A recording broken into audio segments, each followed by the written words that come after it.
Universiti Malaysia Kelantan UMK dan The Office of the Royal Development Project Board ORDPB Bangkok telah menandatangani memorandum persefahaman MOU bagi kerjasama dalam sektor pertanian di peringkat antarabangsa. Majlis menandatangani MOU itu disempurnakan oleh Naib Chancellor UMK, Profesor Teknologis Dr. Arham Abdullah dan ORDPB diwakili oleh Setiausaha Agung Jawatankuasa Khas Penyelarasan Projek Diraja, Cik Supon Trinarin, bertempat di pejabat ORDPB Bangkok, Thailand. Seiring dengan 10 Teras Rakam Muda, Festival Anak Muda 2.0 adalah platform terbaik dianjurkan bagi meraikan kreativiti, bakat dan semangat anak muda. Program Festival Anak Muda 2.0 anjuran Sekretariat Rakam Muda UMK dengan kerjasama Jabatan Belia dan Sukan Negeri Kelantan telah dirasmikan oleh Pengarah Pusat Mahasiswa Holistik dan Kepimpinan Pelajar, Pejabat Hak Ehwal Pelajar dan Alumni Dr. Nomarina Muhammad Din di Dewan Keusahawanan UMK Kampus Kota Pekan Shepa, Kelantan. Program ini telah mendapat sambutan yang menggalakkan daripada pelajar UMK dan juga komuniti setempat dengan pelbagai pengisian yang telah disusun.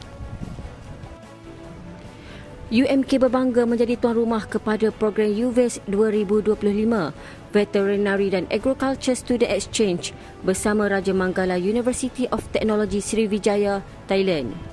Program ini telah menghimpunkan seramai 34 pelajar dan 6 orang pensyarah dari Roots untuk menyertai pelbagai aktiviti akademik, lawatan industri, latihan praktikal serta penghayatan budaya tempatan sepanjang 11 hingga 16 Mei 2025.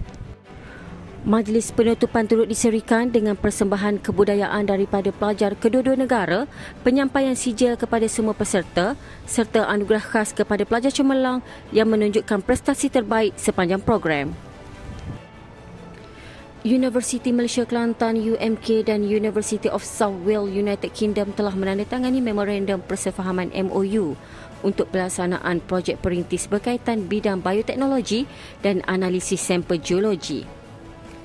Majlis menandatangani MOU secara virtual telah disempurnakan oleh Naib Chancellor UMK, Profesor Teknologis Dr. Arham Abdullah, manakala University of South Wales diwakili oleh Pro Naib Chancellor penyelidikannya, Prof. Martin Stigl. Kerjasama ini adalah perkongsian strategik jangka panjang yang memfokuskan kepada bidang pendidikan, penyelidikan dan latihan.